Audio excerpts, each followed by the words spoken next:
اور سوچتے بھی پھر یہی ہیں کہ وہ شخص بدلے میں مجھے اس کی بھلائی کے صلے میں بھلائی دے گا.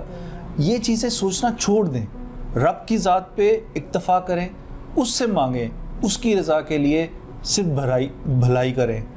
جب آپ رب کی ذات کو منانے میں لگ جائیں گے تو کوئی شخص آپ کو نقصان پہنچانے کا سوچ بھی نہیں سکتا.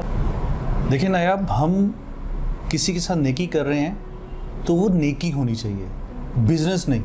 یہ کوئی بزنس نہیں ہے کہ جس میں آپ گیو اینڈ ٹیک کر رہے ہیں.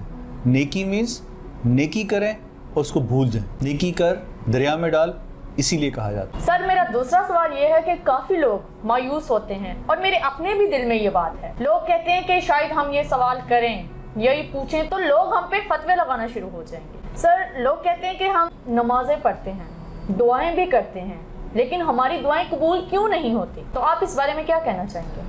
نایاب, آپ کے ناظرین نے بھی بہت چن کے جو ہے نا وہ سوال جو ہیں وہ آپ کو بھیجے ہیں. واقعی جو آپ کے سوالات ہیں یہ ایسے سوال ہیں کہ اگر عام حالات میں آپ کسی سے بات کریں گے اور کسی سے یہ ذکر کریں گے اور یہ سوال پوچھیں گے کہ میں نمازیں بھی پڑھتا ہوں, عبادات بھی کرتا ہوں, اور میری پھر بھی دعائیں قبول کیوں نہیں ہوتی؟ جی بالکل. تو آپ پہ فتوے بھی لگ سکتے ہیں, دیکھو کیسی باتیں کر رہا ہے. جی سر. لیکن حقیقت میں کیا ہے, ایسا ہوتا کیوں ہے؟ اس سوال کا جواب جو ہے وہ ایک بہت گہرائی میں ہمیں سیلف انالیسس کرنے کی ضرورت ہے. بیسیکلی ہم کیا ہے کہ ہم اپنا سیلف انالیسس نہیں کرتے. ہم لوگ, ہمیں بہت آسان لگتا ہے کہ دوسروں کے اوپر انگلی اٹھانا. بالکل. ہم اٹھاتے ہیں, ہم یہ نہیں سوچتے ہیں کہ ہم کیا ہیں, ہم سوچتے ہیں کہ وہ کیا ہے. بالکل. ہم نماز پڑھتے ہیں کس کے لیے؟ اپنے خدا کے لیے. اپنے خدا کے لیے. دعا مانگتے ہیں کس کے لیے؟ اپنے لیے. اپنے لیے. رب کے لیے نہیں مانگتے ہیں, ہم اپنے لیے مانگ رہے ہوتے ہیں.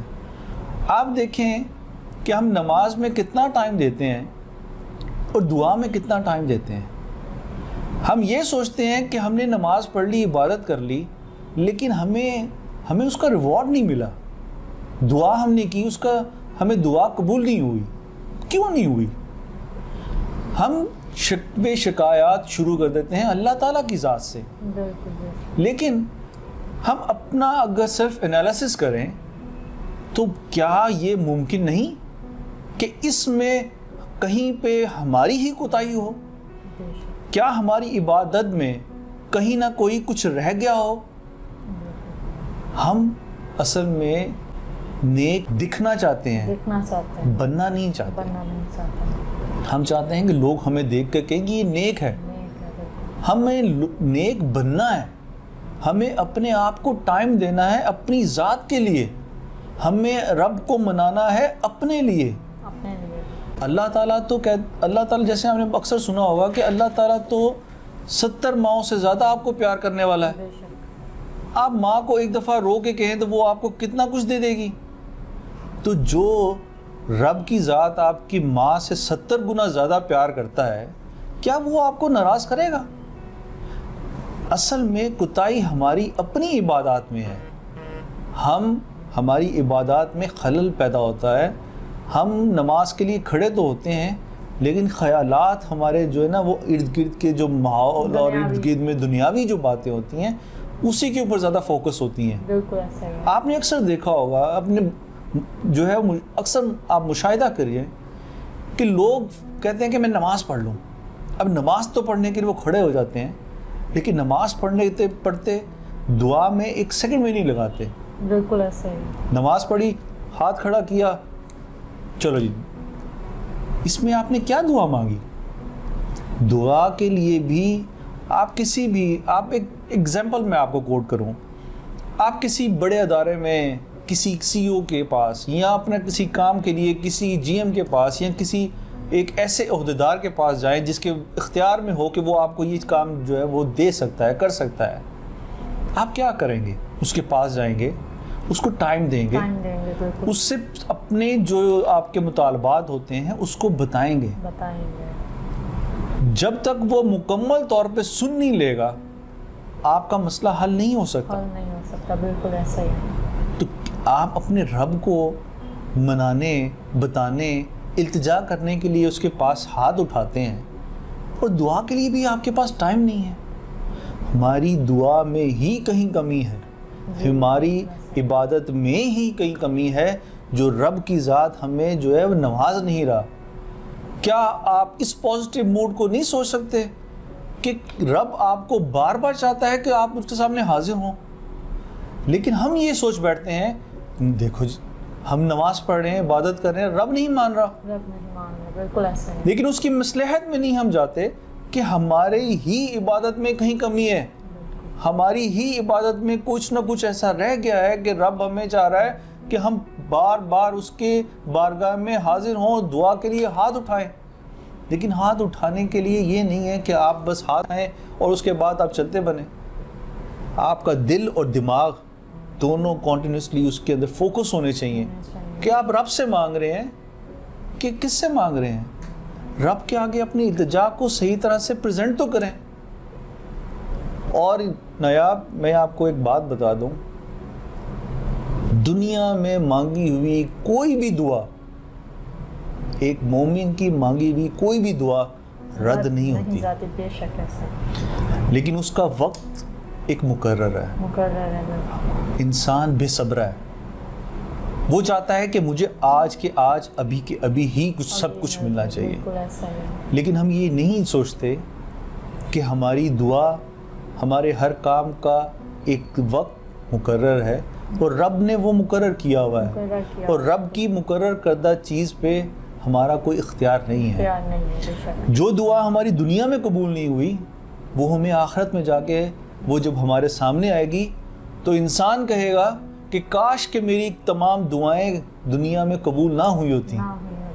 لیکن چونکہ انسان بے صبرا ہے, اس کو دعا کی قبولیت بھی آج ہی چاہیے. لیکن ہمیں سوچنا یہ ہے کہ کیا ہماری عبادات میں کہیں خلل تو نہیں.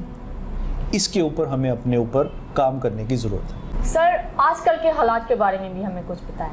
کیا حکومت وقت اور عوام کا بھی اس میں کوئی لین دین ہے؟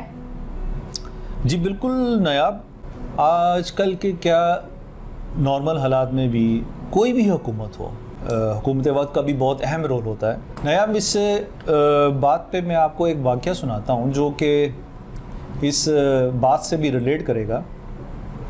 کہ ایک دفعہ جنگ تھی حضور کے زمانے میں. اسامہ بن زید ایسے صحابی رسول ہیں, کہا جاتا ہے کہ حضرت امام حسن اور حسین کے بعد اگر حضور صلی اللہ علیہ وسلم کو کسی سے بہت زیادہ انسیت اور محبت تھی تو وہ حضرت اسامہ بن زید تھے. جنگ کا ماحول تھا اور حضرت اسامہ نے ایک شخص کو جو کفار میں سے تھا اس کو قتل کرنے کے لیے گئے اور وہ قتل کر دیا. وہ قتل کرتے ہوئے اس شخص نے کلمہ پڑھ لیا, لیکن آپ نے اس کو قتل کر دیا. یہ بات حضور کے پاس پہنچی اور حضور صلی اللہ علیہ وسلم نے حضرت اسامہ کو بلایا اور دریافت کیا کہ اے اسامہ رضی اللہ تعالیٰ عنہ, آپ نے اس کو قتل کیوں کیا جبکہ اس نے کلمہ پڑھ لیا تھا؟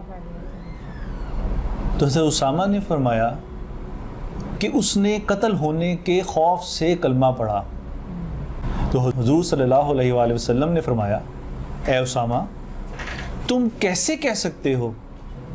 تمہیں یہ کیسے معلوم ہوا اس کے دل کی بات؟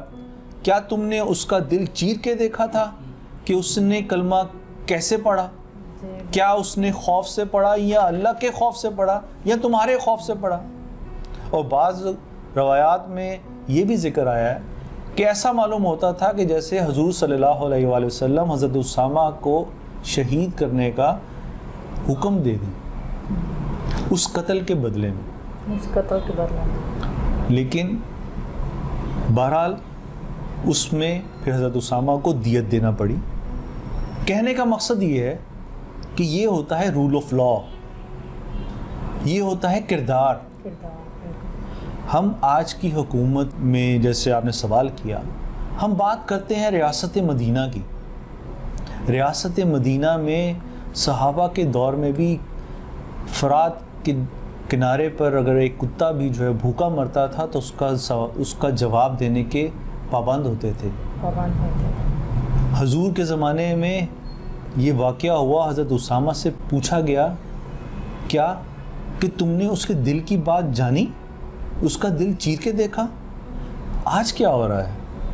آج ہم لوگ سب لوگ ایک دوسرے پہ سوائے تہمتوں کے کچھ نہیں کر رہے. ایسا ہی ہے بالکل. اپنے مفادات اپنے ہی صرف اور صرف کرسی کو بچانے کی خاطر ہم لوگ کسی بھی حد تک چلے جاتے ہیں. کسی بھی حد تک چلے جاتے ہیں. قانون کی حکمرانی اکراس دا بورڈ ہونا چاہیے.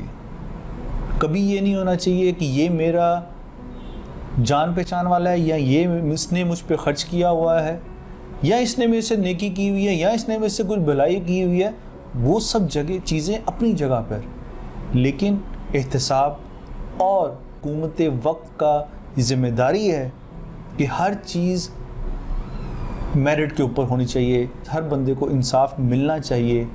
لیکن ہم اپنی مرضی کا انصاف اور اپنی مرضی کا جو ہے وہ قانون کی حکمرانی چاہتے ہیں.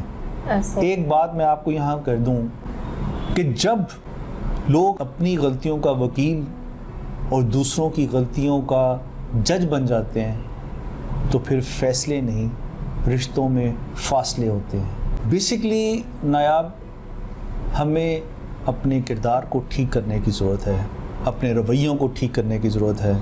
جب ہم اپنے کردار اور رویوں کو ٹھیک کریں گے تو معاشرہ خود بہت ٹھیک ہو جائے گا. بالکل ایسا ہے. تھینک یو سو مچ شہراز صاحب، آپ نے ہمیں اپنا قیمتی وقت دیا اور جو ہمارے ناظرین کے سوالات تھے آپ نے بہت ہی اچھے طریقے سے ان کے جوابات دی ہیں، اور میں امید کرتی ہوں کہ ہمارے ناظرین کو ان کے سوالات کے جواب مل گئے ہوں گے. جیسا کہ شہراز صاحب نے بتایا کہ ہمیں اپنے رویوں اور اپنے کردار کو ٹھیک کرنا ہے، ہمیں اپنے اندر کی غلطی کو، اپنے اندر کی کمی کو ڈھونڈنا ہے، نہ کہ دوسروں کی کمیوں کو ہم ڈھونڈیں. انہی الفاظ کے ساتھ نیاب چودھری اور شہراز چودھری کو اجازت. ملتے ہیں ایک نئے ٹاپک کے ساتھ، ایک نئی ویڈیو کے ساتھ. تب تک کے لیے اپنا خیال رکھیں، اپنے آس پاس کے لوگوں کا خیال رکھیں اور ہمارے چینل کا بھی خیال رکھیں. پاکستان زندہ باد.